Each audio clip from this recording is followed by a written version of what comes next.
Assalamualaikum sahabat beriman.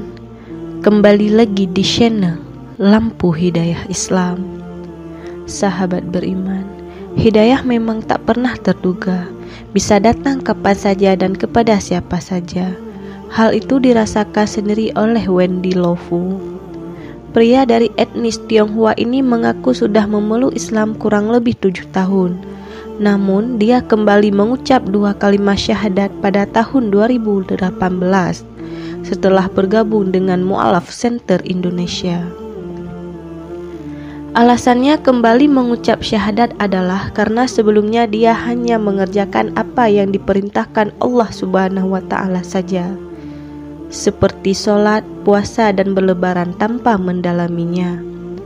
Karena saya merasa udahlah gua udah pelajari Islam yang begini. Ternyata Islam itu sangat luas. Sebelum memeluk Islam, Wendy memeluk agama Nasrani. Bahkan dia sempat berpindah-pindah 5 agama dan sempat tak percaya adanya Tuhan atau ateis, sebelum akhirnya memeluk Islam dan menjadi mu'alaf. Wendy pun menceritakan masa-masa kelamnya menjadi pembenci Islam.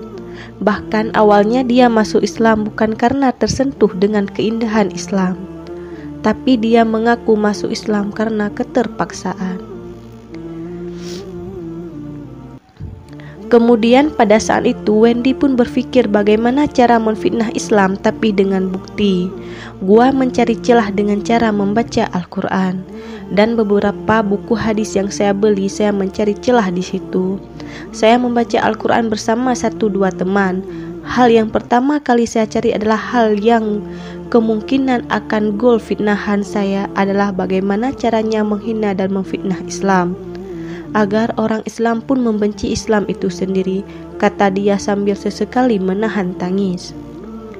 Wendy pun mencari apa yang dibenci oleh orang Islam itu sendiri, yaitu poligami. Akhirnya Wendy Lofu membaca Al-Quran dan hadis yang menjelaskan tentang poligami. Dan saya ketemu ternyata di zaman Rasulullah, orang bisa menikah lebih dari 100 perempuan, jadikan budak dinikahi, dan Masya Allah, Allah menurunkan ayat tentang poligami. Nikahilah maksimal 4, dan kalau tidak sanggup berlaku adil, nikahilah 1, kata Wendy menjabar ayat Al-Quran yang dia baca.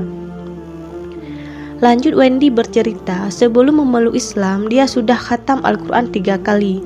Namun alasannya hanya untuk mencari kesalahan, menghina serta menfitnah Islam. Saya sudah membaca Al-Quran waktu kafir khatam 3 kali, saking nakalnya mencari kesalahan. Dan alhamdulillah di situ mungkin Allah permudah saya untuk memahami isi Al-Quran dan juga dengan bantuan hadis.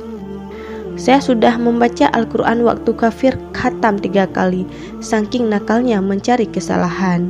Dan alhamdulillah di situ mungkin Allah permudah saya untuk memahami isi Al-Quran dan juga dengan bantuan hadis. Setelah membaca isi Al-Quran yang dilengkapi dengan hadis, Wendy memutuskan menyerah mencari kesalahan Al-Quran.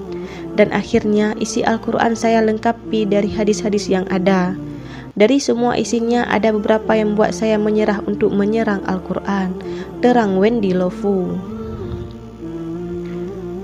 Berbicara perihal hubungan antara Al-Quran dan sains modern, tak disangka Wendy kitab suci itu ternyata menyinggung berbagai fenomena yang baru ditemukan kaum ilmuwan pada masa modern. Artinya lebih dari 1400 tahun silam Al-Quran sudah mengetahuinya. Saya mengakui Nabi Muhammad adalah pembawa risalah dari Tuhan, dan Al-Quran sungguh luar biasa. Sebab apa yang disampaikan 1400 tahun yang lalu, salah satunya bukti sains misalnya, itu baru ditemukan beberapa ratus tahun kemudian sejak Al-Quran diturunkan, kata dia.